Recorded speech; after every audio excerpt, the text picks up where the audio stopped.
वसा जनसेवेचा. एकीकडे मेहकर नगर परिषद शहरात कोट्यावधी रुपयांच्या विकास कामाचे दावे करत असताना दुसरीकडे शहरातील पंजाबराव नगर लेआउट आजही मूलभूत सुविधांपासून वंचित असल्याचे वास्तव समोर आले आहे.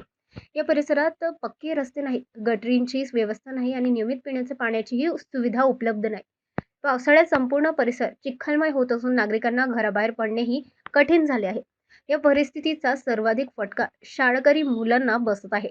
विद्यार्थ्यांना दररोज चिखल आणि घाणीमधून शाळेत जावे लागत असून त्यांच्या आरोग्य आणि सुरक्षिततेचा गंभीर प्रश्न निर्माण झाला आहे.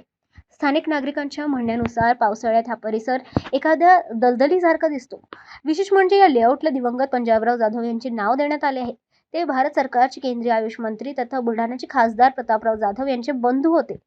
स्वतः खासदार प्रतापराव जाधव हे मेहकर शहराचे रहिवासी असतानाही त्यांच्या कुटुंबाच्या नावाने ओळखल्या जाणाऱ्या या लेआउटची झालेली दयनीय अवस्था नागरिकांमध्ये चर्चेचा विषय ठरत आहे. लेआउटमधील रहिवासी केंद्रीय मंत्री प्रतापराव जाधव यांनी हा गंभीर समस्येकडे तातडीने लक्ष देऊन रस्ते, गटारी आणि पिण्याच्या पाण्यासारखा मूलभूत सुविधा उपलब्ध करून द्याव्या अशी मागणी केली आहे. आम्ही आणखी किती दिवस अशाच हाल अपष्टेमध्ये राहायचे असा संतप्त सवालही नागरिकांनी उपस्थित केला आहे.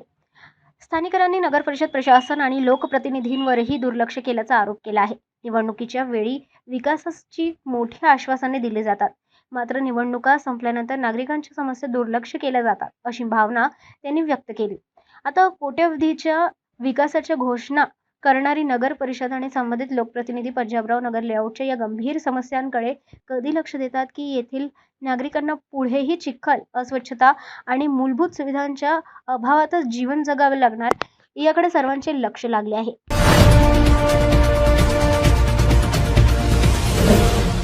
सिटी न्यूज वसा जनसेवेचा.